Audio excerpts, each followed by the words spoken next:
Hello and welcome to ATFX's US CPI data preview. It's a big number and we've been waiting for it for a while now. Last week was a little bit quiet on the macroeconomic calendar. We have CPI data coming out on Tuesday and PPI on Thursday. And now at the moment, we've got the Federal Reserve expected nearly 90% to cut rates by 25 basis points at the September meeting.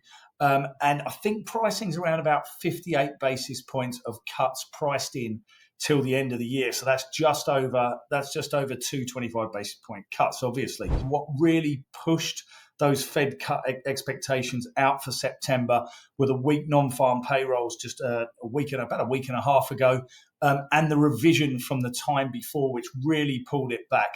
And that's really pulled in a bit of concern from the Fed and Fed members on the job side of the equation.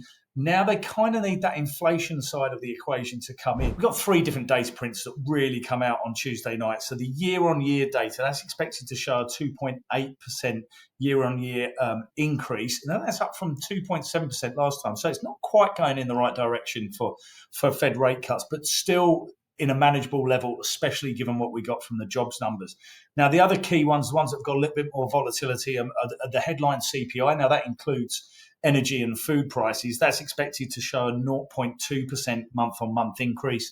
And the core CPI, which takes out those more volatile food and energy prices, that's expected to show a 0.3% month-on-month increase.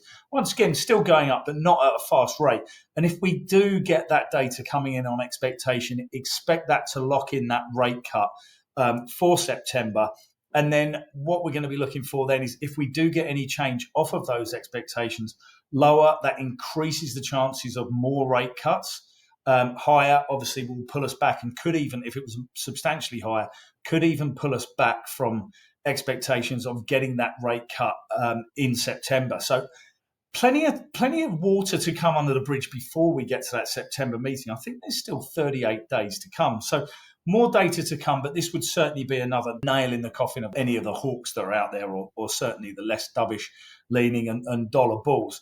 So what we're going to do now, we're just going to have a quick look through some of the majors charts just to see where we're going to see some trading opportunities if we do get some disparity and deviation from what those expectations are. So here we are. We're kicking off with having a quick look at the euro. As everyone knows that's been following us for a while, Euro's had a really good move from earlier in the year when the dollar was on the ascendancy. Certainly, Donald Trump's tariffs has helped take the dollar down and therefore the euro up. Don't forget, euro is about 57% of the dollar index.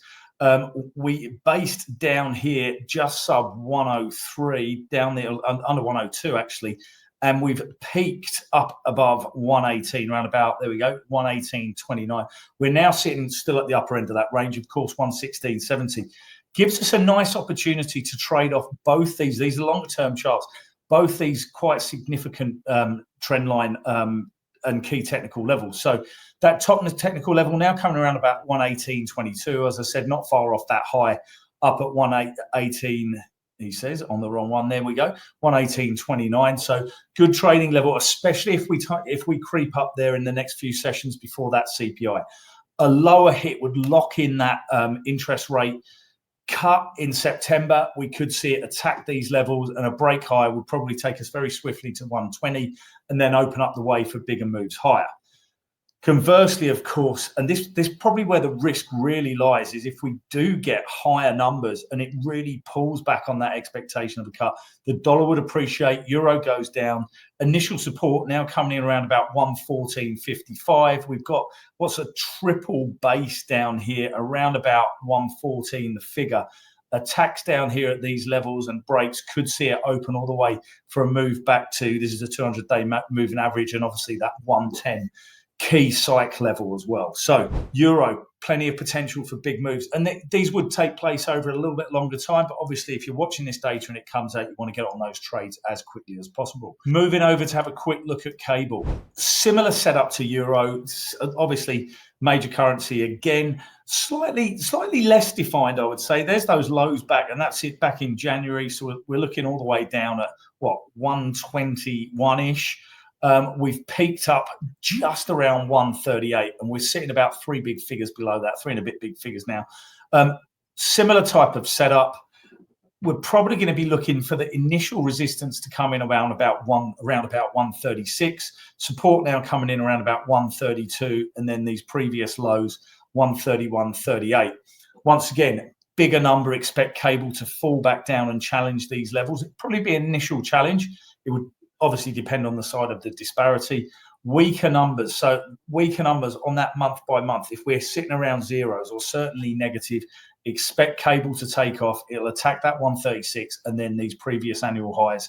There you go, trend line resistance around about 137.82, just under 138 for the recent highs. So good trading opportunities, a couple of 100 points either side in cable. Now moving over to the dollar yen chart. Massive volatility, as we know, in dollar yen, and this could be where we're starting to see the potential for a big interest rate differential trade over the longer term. We've got the Fed moving into a cutting cycle, especially if we get a lower hit here. Possibly the Bank of Japan looking much more hawkish due to inflation issues that they've got over there in Japan and Tokyo in particular.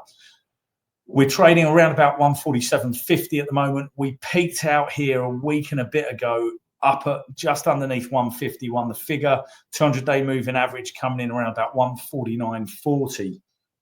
Support a little bit lower, really. Initially, and don't forget this is dollar yen, so it does fly around. Initial support, you've got to say, it'd be just underneath this 146 with previous lows back in July. But the longer term trend line all the way down here around about 142.50. So obviously, dollar's the base in dollar yen. Stronger numbers, so we're probably looking for a 0.5, a 0.4. That probably sees potential for a real pullback, certainly in the rate cut expectations, up to 149.40, around about 150.50 for the resistance trend line.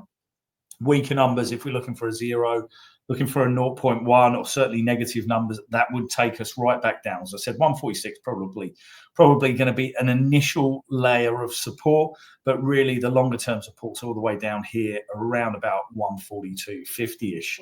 That's dollar yen for you. Just finishing off the major products that we're looking at today, and gold. And this is where there could be some real potential, because we are sitting closer, certainly to that top trend line resistance level. We're not too far off it at all.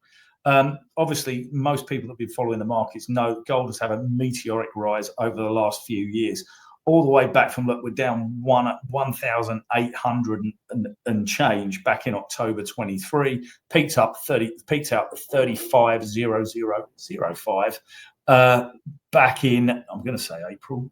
There we go, 21st of April 2025. This trend line's looking nice on these dailies. We've got 1, 2 touches here, 3, 4 here. It's a good trending line. It's a strong trend line.